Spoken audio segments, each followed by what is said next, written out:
우선 조규석 교수님, 우리나라 한국 정치 문제점이라고 하면 어마어마하게 저는 이제 많다고 생각하는데 가장 치명적인 것이 무엇이고 이걸 해결해서는 해결 안 해서는 꼭 해야 된다. 근데 방법이 이거다. 이게 뭐 교수님이니까 좀 똑 떨어지게 이야기를 한번 해줬으면 좋겠는데 뭐 저는 조금 전에 이야기했습니다만은 좀 서로 대화하고 타협해라, 싸우지 마라, 뭐 이게 지금 뭐 대충 뭐 상식적인 이야기입니다만은 우리 조 교수님께서는 거기에 대한 좀 하나 딱 고르자면 하고 또 근본적 대안까지 있으면 참 좋겠습니다.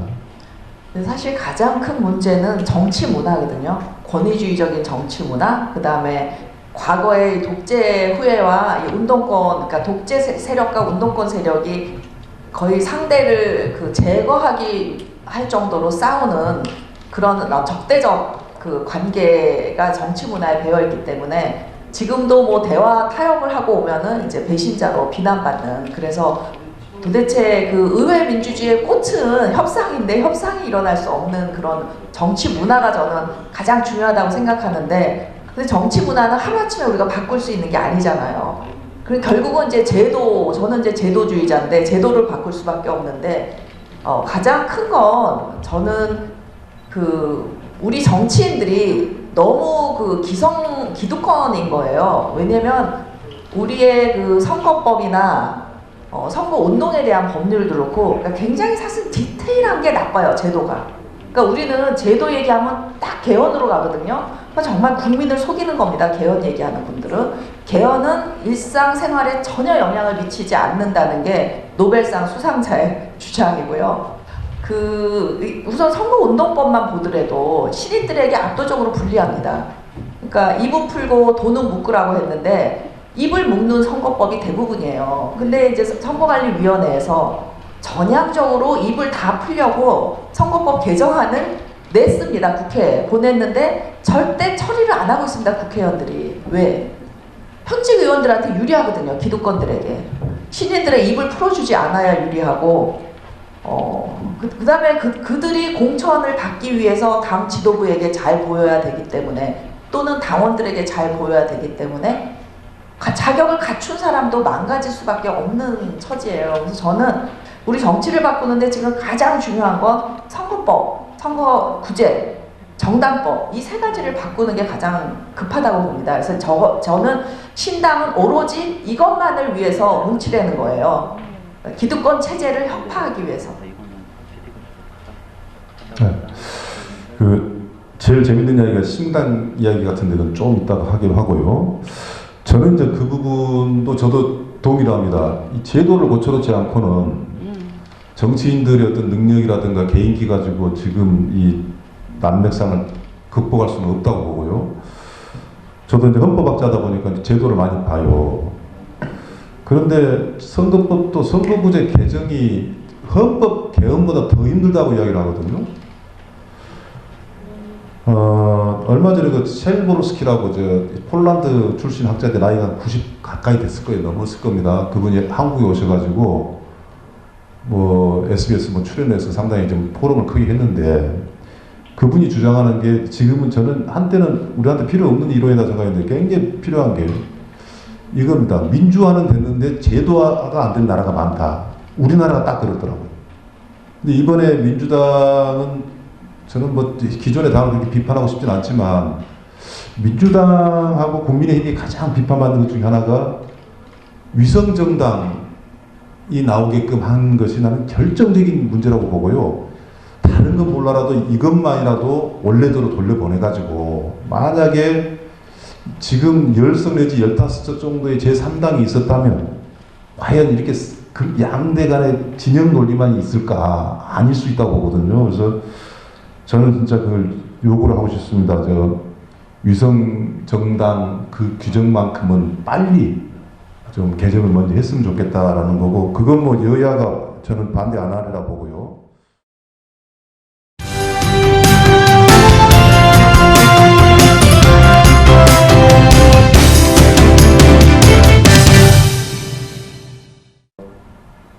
우리 지금 이야기를 좀 이제 한국 정치에서 이제 정당으로 이제 파고 들어와 가지고요. 현재 우리 정당의 수준 이런 것들이 과연 얼만큼 잘 되고 있냐 안 되고 있냐. 20년 전에 삼김정치 극복하자 그랬거든요. 그래서 2002년에서 딱 20년 지났습니다. 우리 2022년 노무현 대통령,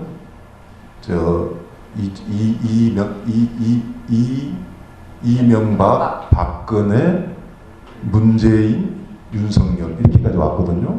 이게 지금 민주주의 발전을 해오고 있는 건가? 상김정치 이게 극복 대상이 아니라 거꾸로 복원 내지 계승해야 되지 않느냐 정도 이야기가 나오고 있거든요.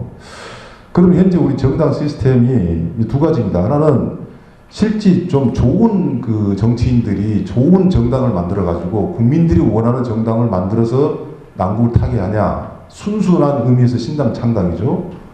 그러면서도 동시에 그럼에도 불구하고 제도적으로 특히 지금 여야가 양당이니까 서로 합의만 보면 최소한의 뭐 개헌 저는 뭐 미련이 있습니다만은 선거법 이런 것들은 좀 내년에 선거 없는 해에 좀 가능할 수도 있다라고 보는데 진짜 우리 이 신당 문제를 포함해서요 내년에 한국 정치가 바뀔 수 있는 모멘텀은 어디서 나올 거 아니냐 하나 하고 또 나와야 된다라는 소신이 좀 있으시면 학자로서 좀 명확하게 좀 말씀해 주십시오.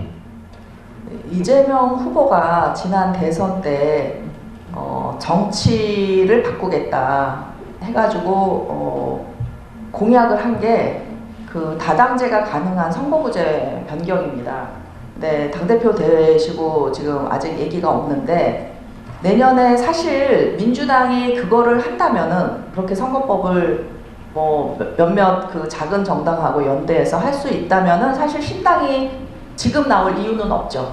그러니까 신당이 나와서 그 선거법의 혜택을 받겠죠. 근데 제가 신당의 목표가 선거법, 정당법 바꾸는 것만 목표로 하라는 이유는 그 이후에 선거구제를 바꿔서 아까 바꾸겠다고 공약을 내걸고 그러니까 민주당이 안 하면 신당이 나오는 겁니다. 나와서 신당이 중도 신당이기 때문에 이거는 그 유연한 저는 잘만 하면 50% 의석을 가져갈 수도 저는 있다고 봅니다. 그만큼 민심이 흉흉합니다. 그러니까 여태까지는 신당이 저는 왜 신당을 하는지 한 번도 이해를 못했어요. 그러니까 명분이 없었어요. 그동안은 양당제가 잘 작동을 했었기 때문에 제3당이 늘 제가 실패할 거라 그랬고 명분도 없다라고 얘기했는데 이번은 양당이 정말 명분 없는 그 양당이 악순환을 하고 있는 과정에서 신당이 필요할 거라고 보고 그 중도 혁신 신당이 뜨면 저는 50% 의석도 가능하고 왜냐면 선거법을 바꾸려면 50%가 필요하거든요.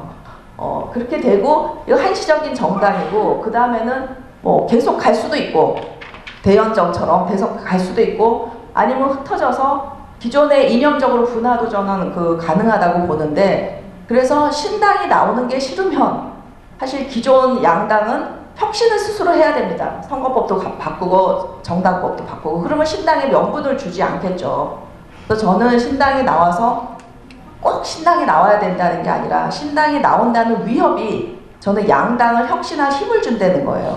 그게 없으면 지금 양당이 변하겠습니까? 지금 국민의힘 무슨 당대표 선출하는데 여론조사 10%로 지금 줄인다는데 오히려 국민의 요구와 정반대로 후퇴하고 있는 거는 저는 한국 정치가 매우 발전해 왔다고 생각합니다. 옛날에 당 총재 시절부터 지금 정당이 얼마나 과거에 비해서 민주화됐습니까? 근데 이제 너무 민주화되다 보니까 정당이 기울이 없어서 좀 정당 기울 좀 갖자라고 했더니 이제 이게 명분도 뭐 명치도 모르고 그 정당이 지금 서로 못하는 경쟁을 하고 있는데 신당이 저는 이번 신당은 정치 혁명을 하기 위한 신당이어야 된다. 왜냐하면 개헌보다 더 어려운 게 선거법 바꾸는 거라 그랬잖아요. 그러니까 그 민주당이 이런 공약을 내걸었기 때문에 저는 신당이 50%를 못해도 민주당과 연대해서 그 얼마든지 그 선거법을 바꿀 수 있는 기회를 또 가질 수 있기 때문에 시스템을 바꿀 수 있는 계기가 되지 않을까 생각합니다. 그런데 우리 기자님들, 우리 쿠키뉴스 기자님들의 질문이 한 3개가 좀 비슷한 건데 신당과 관련돼 가지고 저도 좀 같이 물을 수가 있어요. 이제 그 기자님들 질문을 대신 제가 옮기면, 그런데 지금 소선구 제도하고 이런 제도에 기반을 두고 있는 국민의힘하고 더불어민주당이 버티고 있는 한 그 제도가 안 바뀐 상태에서 50%까지 말씀을 하셨지만 정말 신당 창당이라는 지금 성공한 사례가 별로 많지는 않잖아요, 현실적으로. 근데 저도 개인적으로 내년에는 좀 다르다는 생각을 갖지만 정말 현실적으로 실현 가능하다고 보십니까? 제가 생각하는 신당은 일단 국민의힘의 개혁적 보수, 민주당의 그 합리적 진보들이 현역 의원들이 20명 이상 나오는 걸 전제하고요. 거기에는 이 현실의 벽을 깨지 못하고 정계를 은퇴한 많은 개혁적인 참신한 인물들이 있습니다. 거기에 이제 또 대기하고 있는 사실 그 참신한 그 예비 정치인들이 사실 많습니다. 우리 사회는 왜 이렇게 다들 정치를 하려고 그러는지 모르는지. 그래서 충분히 결국은 우리는 선거가 늘 바람이었잖아요. 그 바람이 부르면 지금 너무나 양당이 최악을 달리고 있기 때문에 한번 모멘텀만 넘어가면은 저는 무섭게 국민들이 기존 정치권을 심판할 것이라고 보기 때문에 가능하다고 보는 거예요. 네.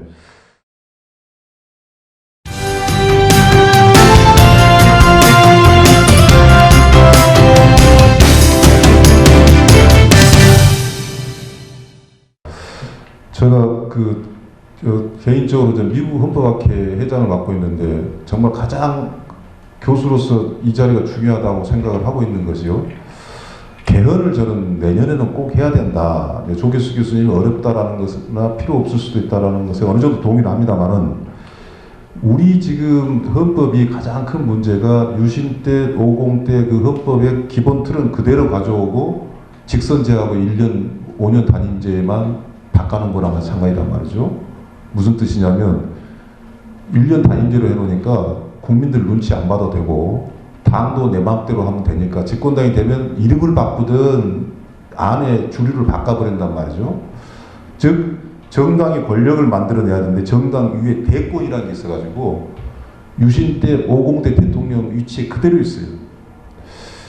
그래서 그 부분만이라도 이 정당 정치를 이렇게 구조적으로 그냥 이게 묵살시키고 있는 헌법을 바꾸지 않는 한 정당 정치의 중심이 될 수가 없다라는 측면에서 개헌을 좀 해야 된다라고 제가 생각합니다.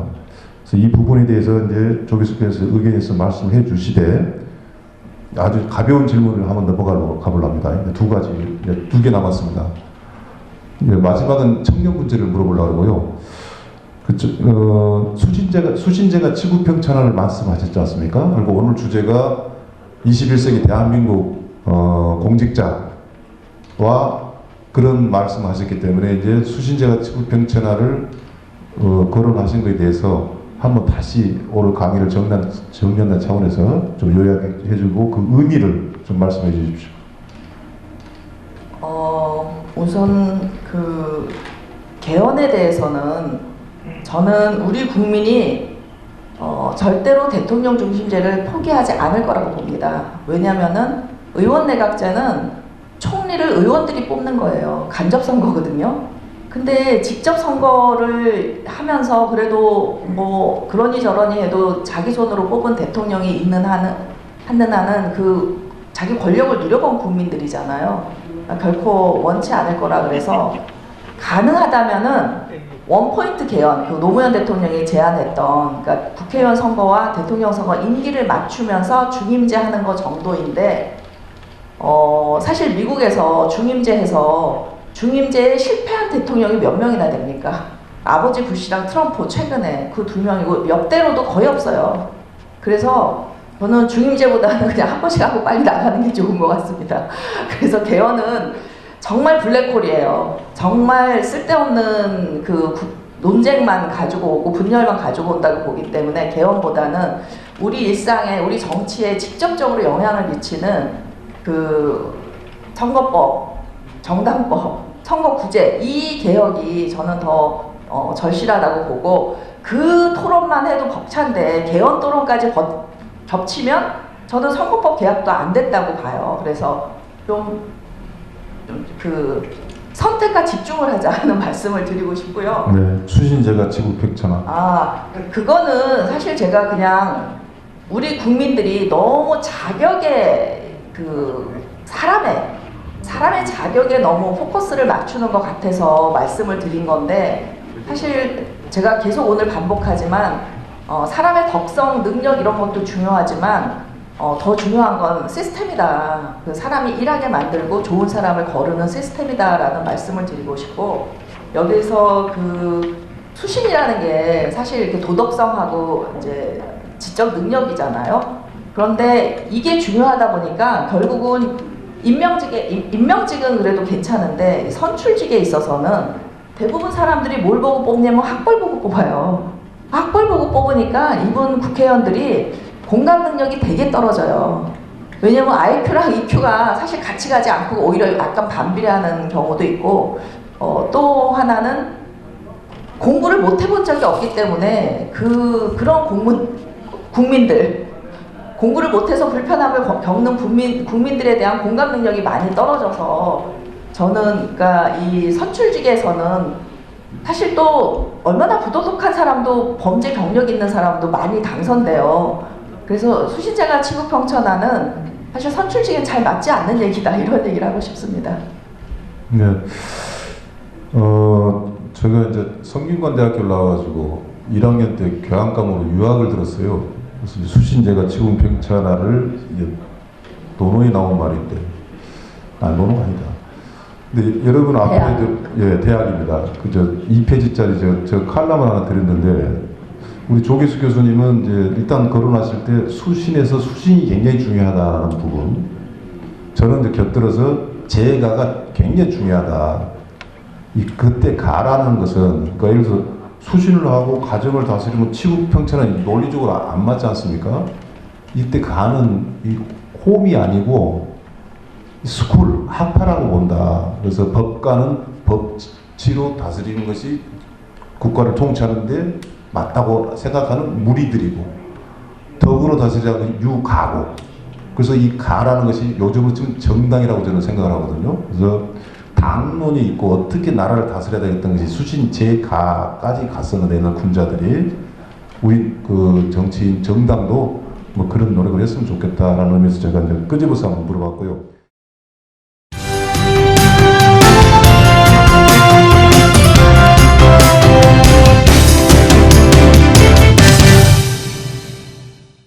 이제 마지막입니다. 이제 우리 조계수 교수님의 가장 중요한 결론이었기도 하고, 또 여기 또 기자님들께서 이 부분도 좀 물으셨더라고요. 한국 정치가 좀 젊어져야 되고 미래지향적이게 돼야 되는데, 구체적으로 청년의 정치 참여와 청년을 위한 정책, 이런 것들이 정치권에서 다시금 좀 강조가 돼야 되고, 어쩌면 새로운 당에서는 그게 중심일 수도 있다 라는 또 뉘앙스의 말씀도 좀 하셨거든요. 그래서 오늘 이 강연과 대담을 마무리한다는 차원에서 그 말씀을 해 주십시오.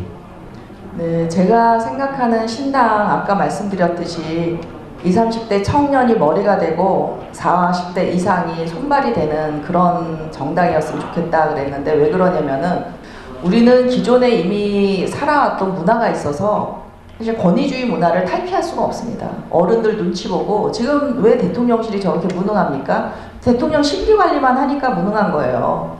근데 청년들은 그렇지 않습니다. 할 얘기를 다 해요. 뭐가 차이냐? 청년들은 선진국에 태어났거든요. 선진국 시민입니다. 우리는 개발도상국 시민이에요. 그 머리가 안 바뀝니다. 아무리 노력해도. 그러니까 저처럼 매일 학습하는 사람은 좀 어떻게 조금 좀 나을지 몰라도 어렵습니다. 그래서 저는 선진국 정치는 선진국 시민에게 맡겨야 된다. 그래서 청년이 주도하는 정치가 돼야 되고, 어른들이 경륜으로 좀 보완해주는 그런 정치가 돼야 된다고 생각을 하기 때문에, 단지 청년의 대표성으로 지금 양당의 뭐 청년의 대표로 뭐 이렇게 당대표에 준하는 청년들이 있었지만 결국 이용당하고 팽당하지 않았습니까? 그러니까 저는 이분들이 그 거대 여야당의 용병 노릇만 했지 사실 청년 정치를 해보지도 못했다. 그래서 정말 청년 정치를 선보일 수 있는 그런 창의적인 정당이 만들어지면 좋겠다라는 말씀을 끝으로 드리고 싶습니다. 네, 감사합니다. 그러면 이것으로 간담회와 대담을 마치고요. 정말 쿠키 뉴스 18주년 축하드리고 또 오늘 수상을 하시는 의원님들 정말 축하드립니다. 고맙습니다.